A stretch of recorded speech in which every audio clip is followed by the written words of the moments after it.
Hello, good afternoon, and welcome to Cleveland TV in Diaspora. Cleveland TV is an online TV television station that is aimed to bring Africans in diaspora and in Africa together to celebrate their achievements. Today, I am Damilola Oladokun, and with me, I have a very interesting guest. His name is Mr. Yinka Abioye. He is the chairman of Inspire Africa.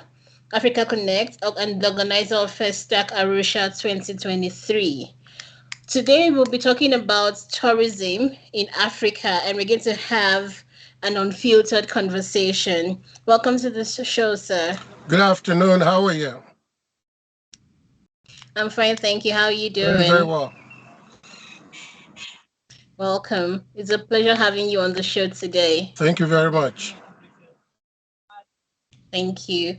Before we begin our conversation today, please would like you to join us on by signing up on www.clevernet.com to be a part of our growing conversation or growing family rather. So let's start the show today. So can you tell us more about yourself? Can you introduce yourself to us? Okay, my name is Yinka Abioye, and I'm the chairman of the Inspire Group as well as FESTAC Africa, the organizer of the FESTAC Africa Renaissance. What is the company all about? Wow, that's a big one. That's a big one. First of all, before I proceed, I would just want to apologize for the background that I'm in, because I was going to have the discussion from the office, but I had an emergency. I had to run out, so that's why I'm doing this from the car. But I'm in the back seat, so you cannot say I'm being unsafe. I'm not driving. I'm in the back seat, and the car is stationary. The Inspire Group comprises, we do a whole lot of things. We do media, we do marketing, we do festival and event organization. And then the forte of the company is how do we network Africans together to do a whole lot of things and basically promote inter-Africa trade and inter-Africa tourism. Let me just leave it at that because we don't have enough time to tell you every little thing we do. Yeah, so I heard you say your aim is to bring Africa together to connect Africans. How successful have you been in doing that? I would say we've been doing a great job at it. We've been doing this for probably almost a decade now. Prior to coming around and looking at this as what would be our forte going forward, I've been fortunate to have been to most of the African countries, and I mean, apart from the English, I speak some French, and I've lived in a lot of the countries before. And so, having been into a lot of the African countries, it is obvious and very apparent that what we need to do to bring all of us together is to come together some more. Because of that, as at Inspire Group, we have designed everything we have around bringing Africans together. So the biggest and the number one leg of our stool is network. To move the continent forward, we need to network. Networking allows you to know one another, and in doing that, you travel and you expose to one another. So you know what's going on. You remove pessimism, you remove side talk, you remove lies within one another, and you find out that we actually have a lot in common than what separates us.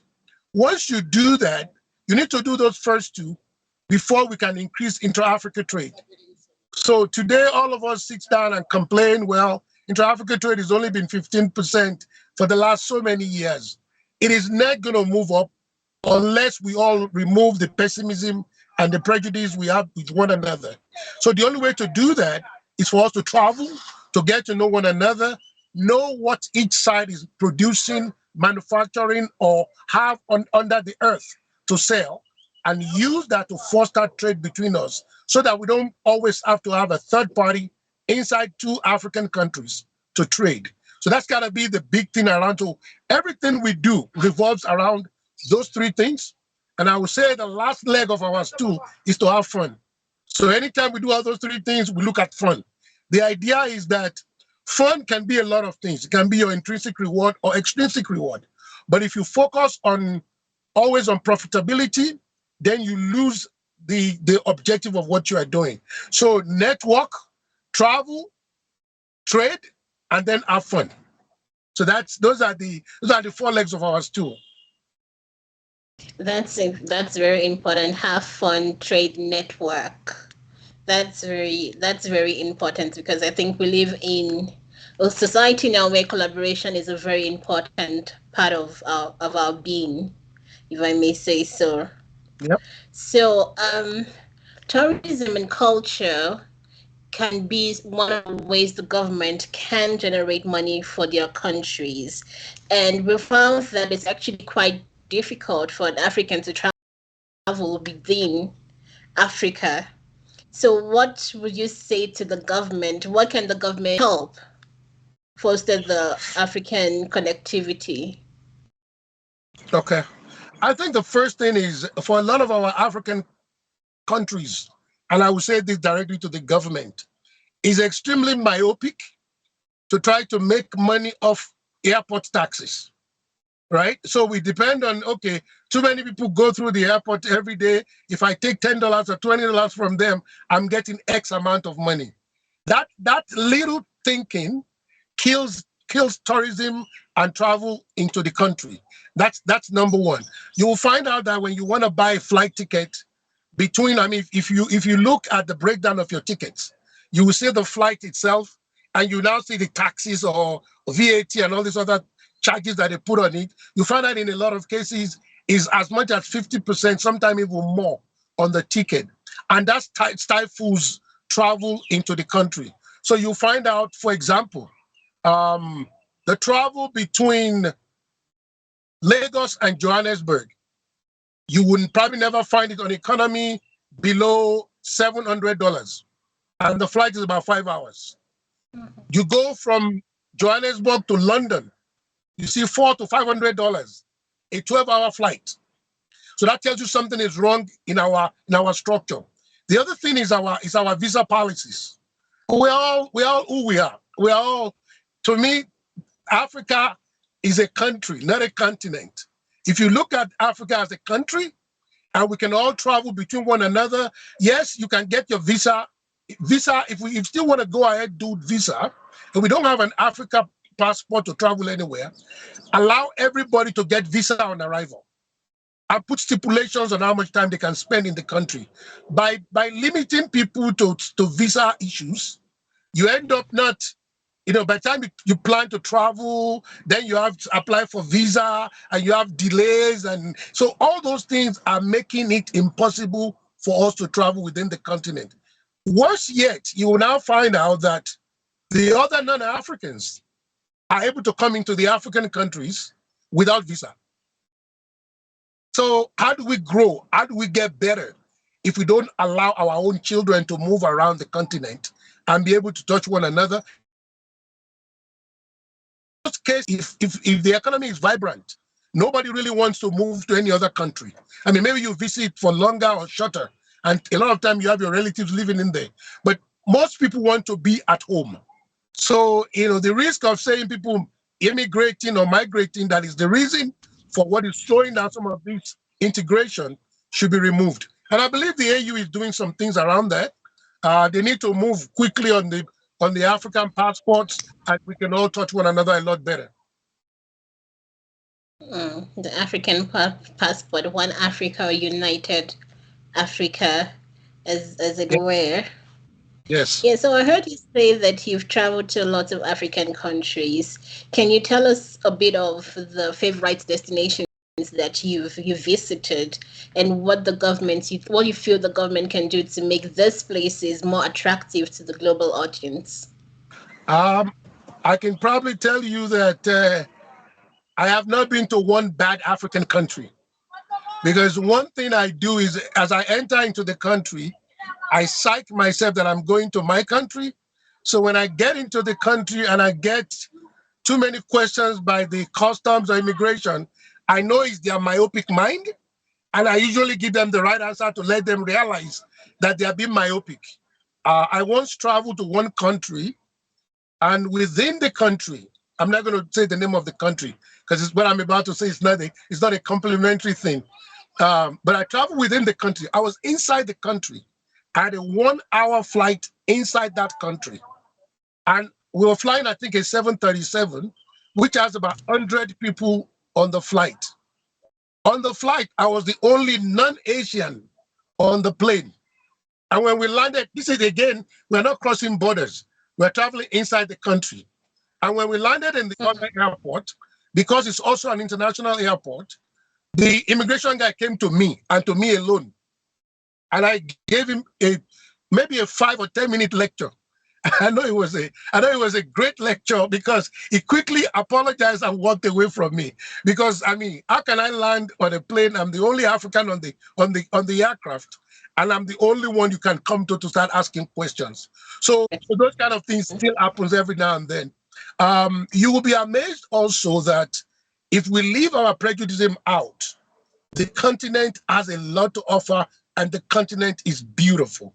I always like to say this because this shocks a lot of people. One of the best fish I ever ate in Africa was in Mali. Right? So you probably say, Mali? Mali is landlocked. Of course they are. But that's the source of River Niger. And there's a fish that is peculiar to that area that is actually very nice.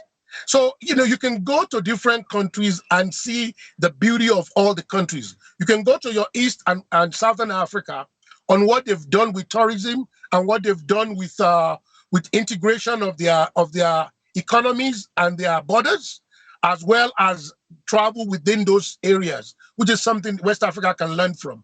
There's a lot of improvement also in the north.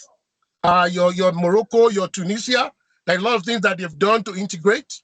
ECOWAS as a power works, but there needs to be things more with trade and allowing people to move around. So those are all the things that we just need to keep looking at and seeing how each country can get the benefit of the Africans moving around. Yes, indeed, Africa is beautiful. We're going to go on a quick break. We'll be right back.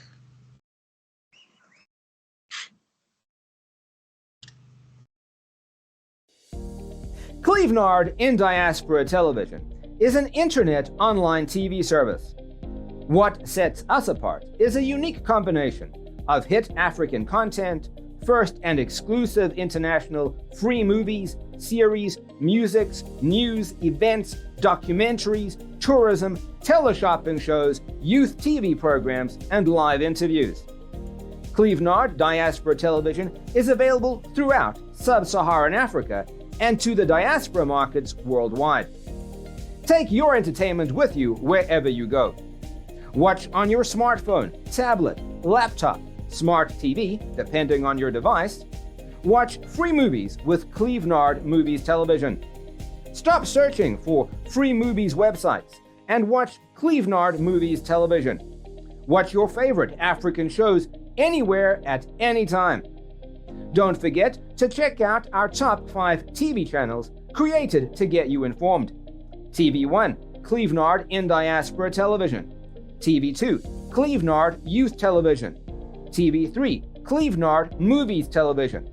TV4, Clevenard Teleshopping Television. TV5, Clevenard Tourism Television. To start watching, sign up at www.clevenard.com and follow the easy steps.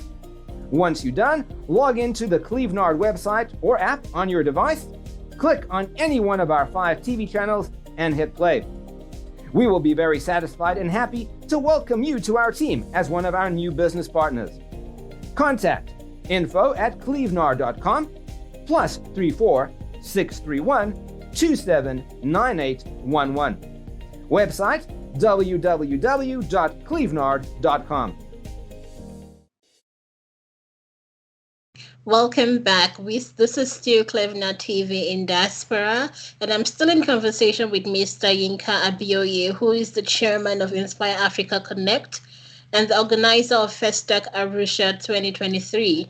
And we're still having a conversation about culture and tourism within Africa. And before we left, we're talking about how beautiful Africa is and what the government can do to inspire or improve trade and networking between the African countries. And he did say that we should see Africa as a country and not just a continent if we really want to move further. ahead. So now we're going to continue the conversation, sir. Often, many Africans succumb to the pressure or to the idea that they can't do certain things, or they feel that they're inferior because of the perception often that the whites have planted in the heart of Africans. But I feel that Africans should be proud of who they are, because Africa is not just about war, corruption, and poverty. So, what message would you give to Africans to be proud of themselves? That's a big one. The anything that you find negative in any country or on any continent exists in the other one. A lot of time, Mm-hmm. how you view yourself and how you present yourself. There's absolutely nothing to be ashamed of. Yes, there was colonialism, and those things have decades and centuries to totally be erased from one sect of people to the other. But those things should not limit what we see or how we perceive ourselves. I think if there's any doubt on yourself, just go on Google and do a research on who is the best XYZ. If you take top 10 of every profession in the world, there's an African sitting there. So if that would not motivate you, what else would motivate you? Barack Obama has a descendant of Kenya. I mean, what else is there for you not to be excited about? So there's actually no reason to feel inferior to anyone. Just look around you, and actually you also need to tell yourself you are the best to be successful. So you actually need to tell that to yourself, and those are what our kids to be doing. Yeah. Be proud of yourself, be proud of your heritage. Being black is good. And I feel there's no better time to be African than now. The world is looking to Africa at the moment. Would you agree? Totally agree. Totally agree. Right. So now let's talk a little bit about FESTAC. What is FESTAC? Or what's the FESTAC festival rather? The FESTAC Festival. So the FESTAC Festival, in the interest of time, FESTAC was a festival of arts and culture designed by the African then leaders in the late 50s, early 60s. This is when your Kenyas were getting the independence in 1963, Ghana in 58, Nigeria in 1960, and looking at what can we do to instill the African pride back after post-colonialism. The idea was to do a festival that rotates every 2 to 4 years into different African countries to let people understand and see one another and do things together and grow together. The first one was done in 1966 by Leopold Senghor in Senegal. Nigeria was to be next. Unfortunately, Nigeria went to civil war in 67. So the civil war lasted until 69, 70, depending on who you speak to. And Nigeria was not able to do the second one until 1977. 77 was done extremely well. 16,000 visitors from 70 countries. About 29 head of states came in and out during that 1 month event and left a lot of legacy behind. 77 was so successful that we believe that is actually what led to the hiatus of the event for 45 years. 45 years later, yes, I see your eyes are popping out for that. 45, 45 years is a long time. 45 years later, we sat down and we said, this platform is huge. This platform can do a lot for the continent. And it's probably today the only nomadic festival that's going to travel around the continent, not in one location. So we brought it back last year, 45 years later in 2022. We've done the first one in Zanzibar. And what we've changed it to, rather than only focus on the arts and culture, we've added some other components to it because we know those are the things Africa needs. Inter-Africa trade, inter-Africa travel, sports tourism, telling our stories our own way, the diaspora link, and peace and security, to say a few of the infusion we put in, because those are the pertinent issues today on our continent. And then, we've done the first one last year, 2022. The next one is coming up in 2023. We've also done something different than 66 and 77. 66 was done in April, 77 was done in January. What we've done to make this thing consistent is to say it's going to be every year. It's going to be every May because of Africa Month. It's going to be the last week of May because of May 25th as Africa Day. And it's going to focus on all of us celebrating Africa together, at least aggressively for that week. And it's also going to move around different countries. 2022 was wonderful. We're about to do 2023 right now. Effort is ongoing right now. But something happened in less than 2 weeks ago. I had a visit to Olusegun Obasanjo, who was Mr. FESTAC of 1977, because he was the head of state when that happened. And Right. he was so excited, and he's actually offered to be our patron, at least for the next 3 years on the project. Wow. Because he sees the value of it, and he believes, and after explaining a lot of, he was even sympathetic to, guys, this thing is big. We say, yes, sir, we know. But this is needed to move Africa forward. This is needed to increase inter-Africa trade. If you don't know one another, you can't trade. So you can say as much as you want, you can sign letters, you can send papers, but if I'm not comfortable with you, I will never deal with you. And the only way to be comfortable with you is I need to know you, to know who you are, how you think, what's your home like, what you like to eat. We need to become friends. And through festival like this, friendship should grow, networking should grow between Africans, and hopefully assist in growth in inter-African trade. So that's the whole idea behind FESTAC. It's going to be every year. So I'm going to ask you, pack your bags every last week of May. I'm talking to you yourself and everybody watching and listening to me, because it's FESTAC Africa Week. Yeah. Travel with us, because that also allows you to go into Africa and see Africans in 1 week. Okay, you get to network with a lot of people, eat different foods, meet different people. But also, if you don't live on the continent, even if you live on the continent, it allows you to at least visit one country every year. So you get to know the continent a lot better. Yeah, one country every year. Well, there might be some people who think, oh, I don't have anything to trade. So with your experience, what are some of the things that people have exchanged, and how can people also trade intellectually? You always have something to trade. As long as you breathe in, you are trading something. You can trade products, you can trade services. If nothing else, you can network. If today I know you, I meet you somewhere, and you live in country X, and I'm coming in your country to spend a week. If I call you, the advice you will give me might save me some money. So I've won. So the issue is not really only about, well, am I selling X? Am I selling Y? I could by traveling, I may realize that what I'm doing in my country that is not very productive or not very profitable, if I bring it to another country, I might be making 20 times of what I make in my own country. So knowledge is power. So just the exposure of moving around has its goods to every one of us. Great. So why Arusha? Why did you choose Tanzania this time? So first of all, the point is he has to move around. Second of all, it's something that has not happened in 45 years. What we actually did, so I'll say, the reason you asked me is why Zanzibar in 2022? Okay, why Zanzibar, then why Tanzania? Okay, it's okay. I'll give you the two answers.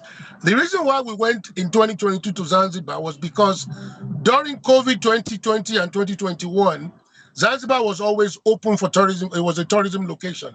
So we saw it as an opportunity to help promote tourism into Zanzibar as one of our beauty of this continent.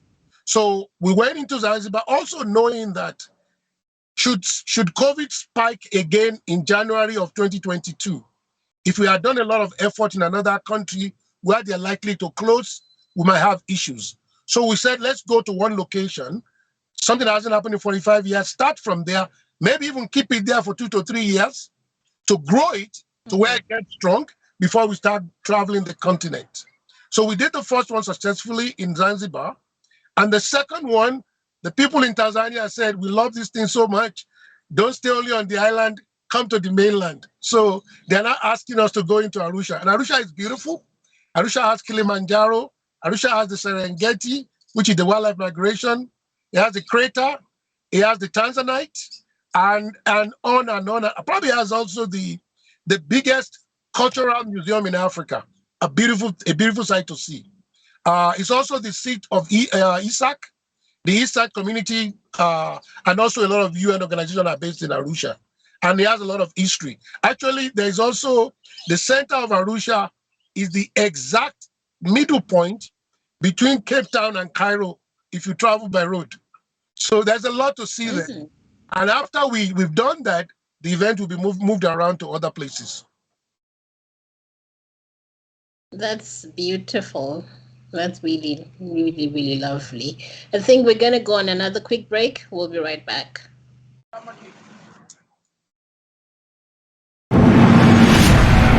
Hello there.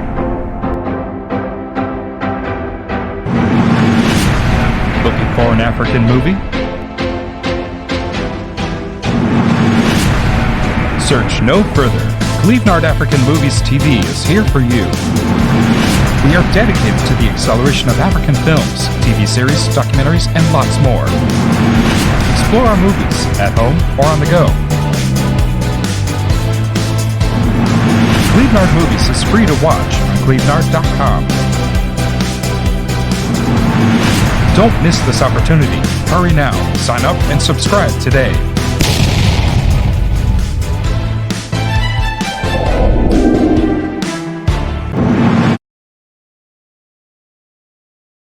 Welcome back. Please remember to sign up on www.clevernet.com. So I see that on the website, right, about the program, you have a variety of speakers. Can you tell us a little bit how you chose the speakers?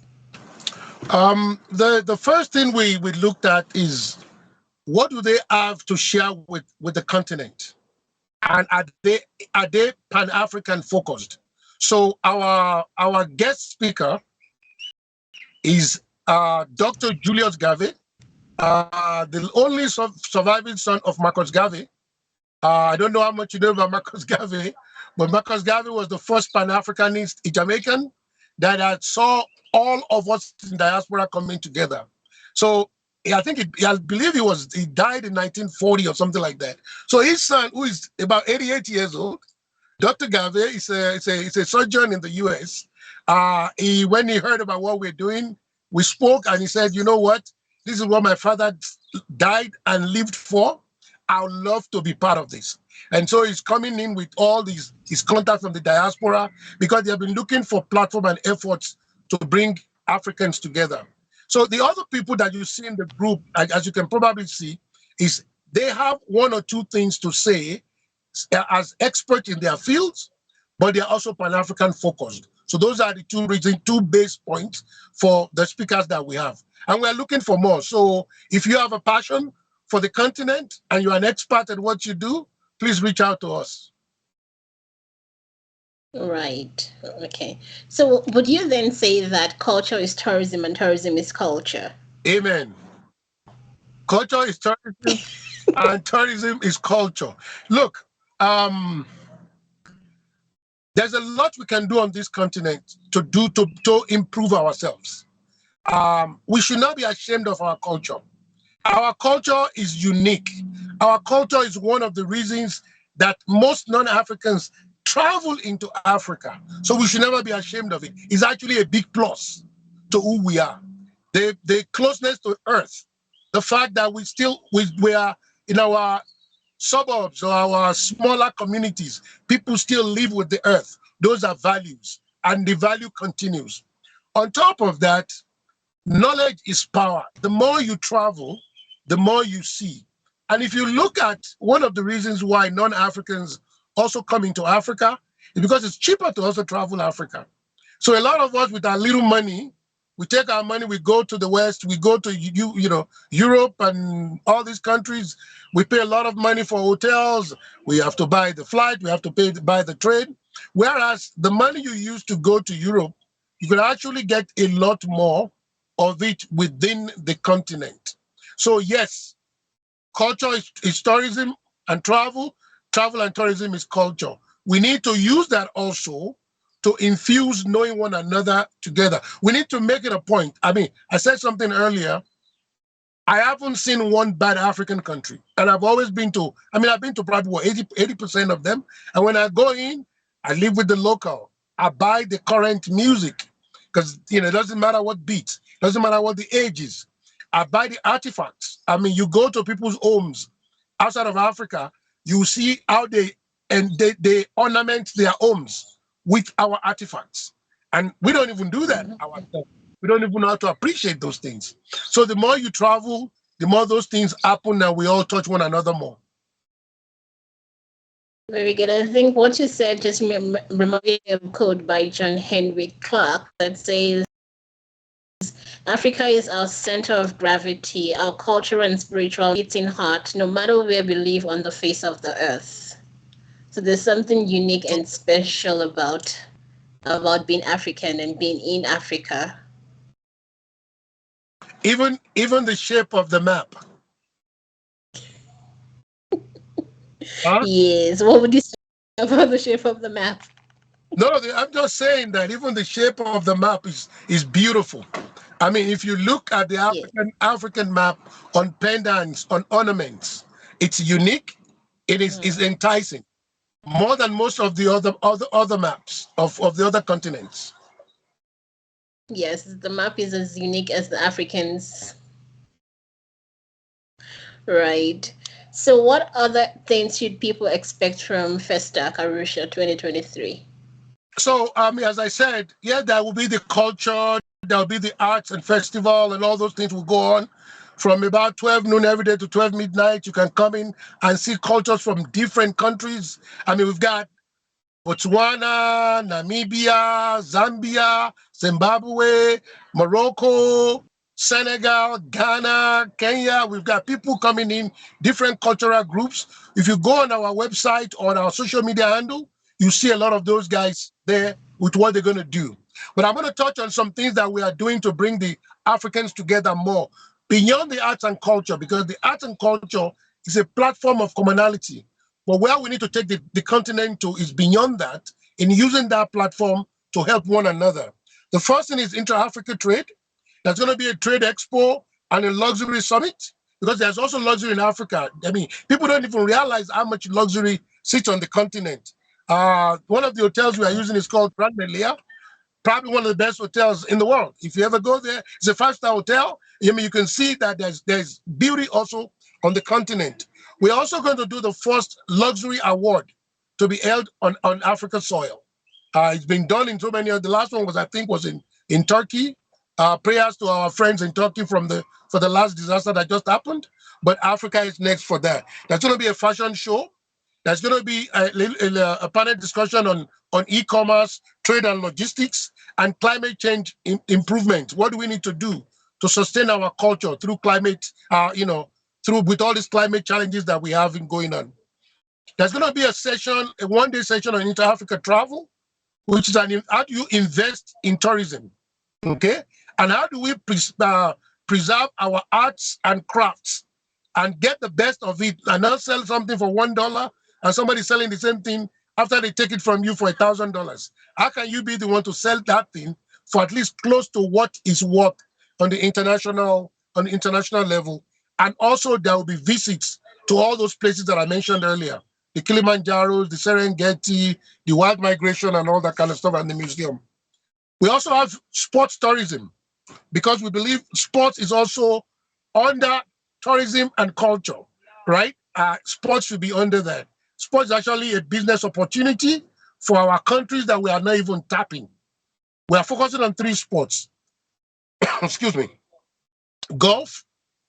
So we have golf happening with pros and amateurs. And we have in soccer, we're actually in coordination with the Bundesliga.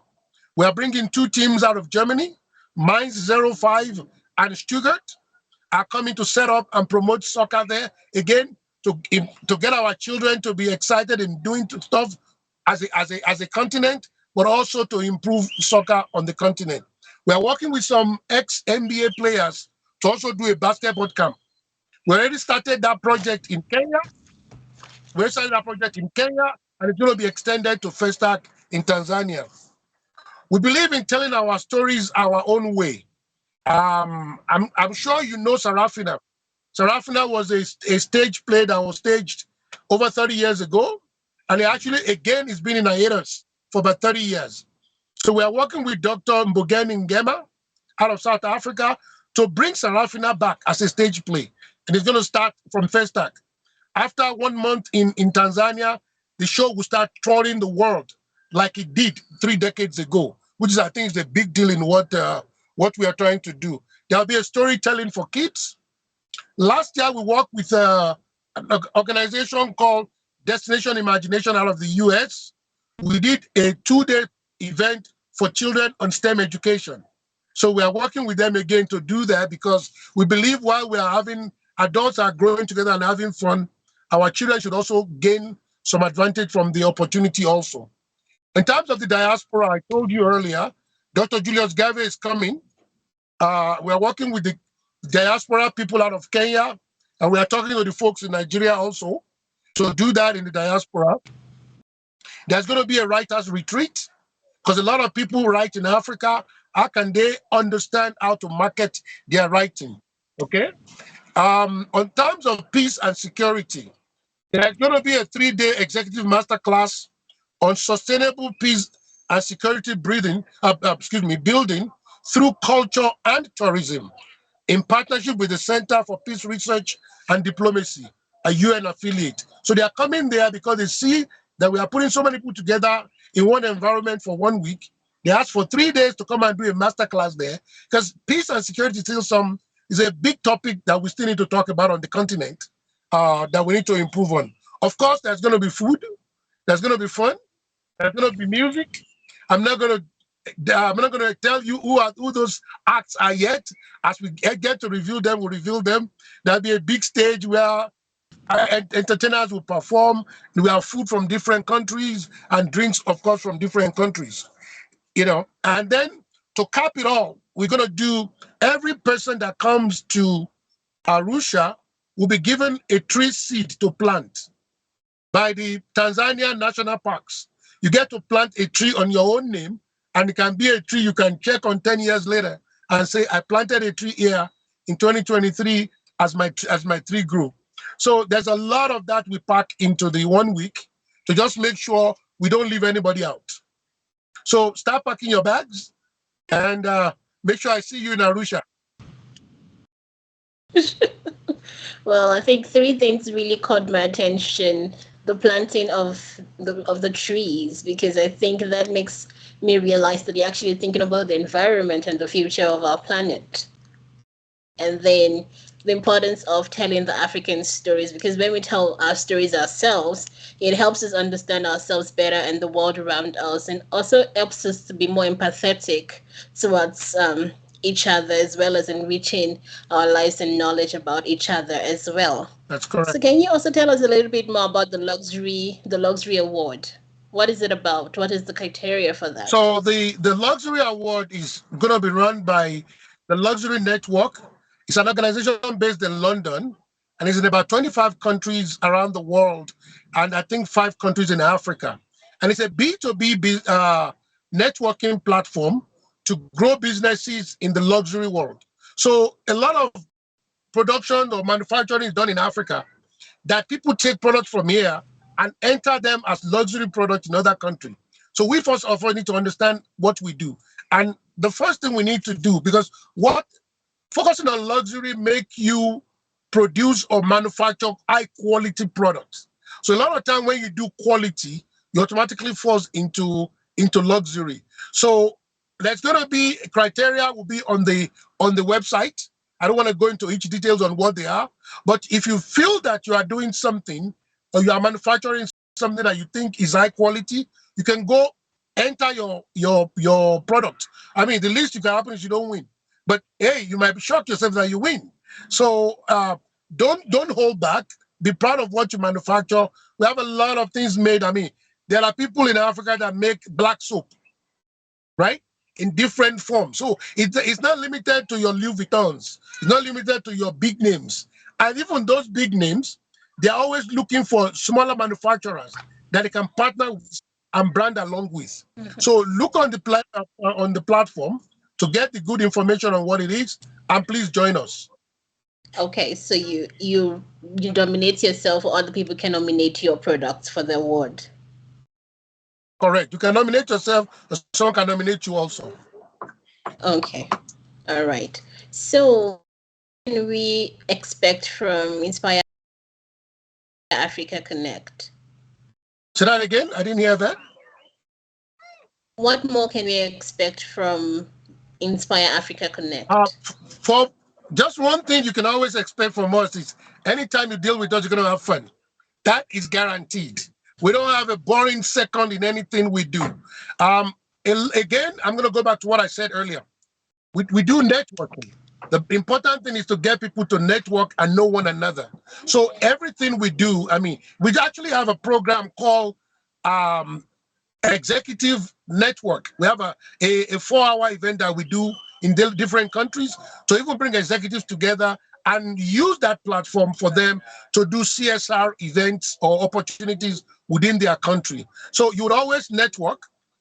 You're always going to travel because we want you to travel and tour the location where you are. We are hoping and praying that turns into trade.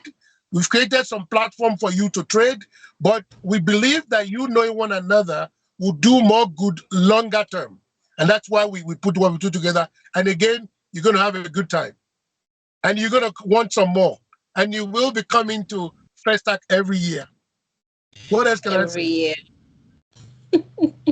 Okay, that's good. So what's your personal wish for Africans worldwide? More peace, more love, stop all the killing. I mean, look at Nigeria today, so unnecessary. There's a lot of pains inflicted on Africans by some of the leaders ignorantly, because I don't think most times people just sit down and want to destroy others. A lot of time it's just out of ignorance or out of carelessness or carefree. And there's no amount of money you can acquire. You're gonna die one day. So why acquire at the back or at the demise of other people's lives? Those things need to stop. And those things also pull us back as people. If it's anything that's truncating our development, it's a shame when today, 2023, you still look at television and our streets are still that dusty brown, the same dusty brown that was there 40 years ago. And people are leaders of the countries for the last so many 30, 40 years, and there's no improvement in your people's lives or your children's lives. And you are able to say you're a leader and you continue wanting to lead. To me, that's the pain of the continent. The average African has done a wonderful job individually, but we cannot get there individually. We need collective efforts. We also need the effort and the assistance of our leaders, because you can't move a lot of things by yourselves. So I plead for peace, security, and give opportunities to the children coming behind us so the continent can be better. That's my message. That's such a beautiful message for us to promote peace, love, security, and we should think we should honor each other. Yeah, that's for correct. us to move forward. Any final words? Well, thank you, Cleveland, for inviting us. And I've talked to your organization. I want you guys to pack your bags. I'd like for you guys to come and broadcast a whole week out of Arusha during that week, because what you guys are doing is a great thing in trying to bring Africans together in the diaspora. And every one of us need to come together. We are not competing. And that's one of the things that Africans get wrong. People look at other people and look at them as competition, whereas the continent is big enough that we don't even have enough people doing what we do. So we ask people to come together, even people that are doing the same business. You might find some power in your synergy rather than worried about somebody taking from your food. So we ask you guys, please, now to come, be part of the event, and work with us on a lot of what we do, and let's see how we can grow and make this continent a better place. Indeed, Africa is a beautiful country, continent. Country. Yeah, Africa is a beautiful country. Yes, yes.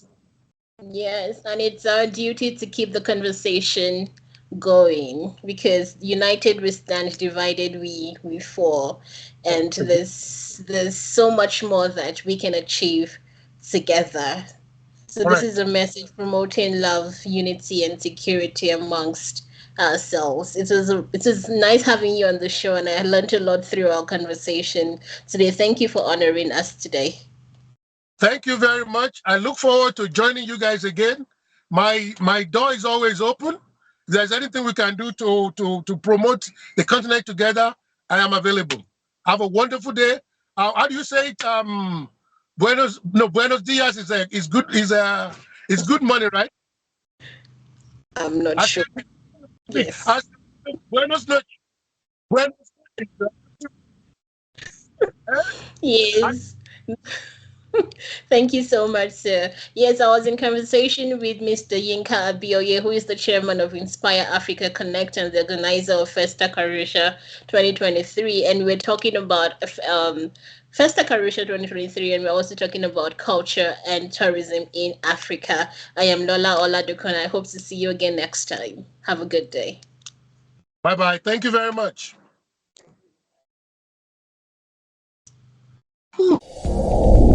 In the 21st century's technological advancement, we all seek opportunities to move and network with the emerging space. Introducing Clevenard blog and event posting. Do you think you have some interesting materials, good content, articles, and stories?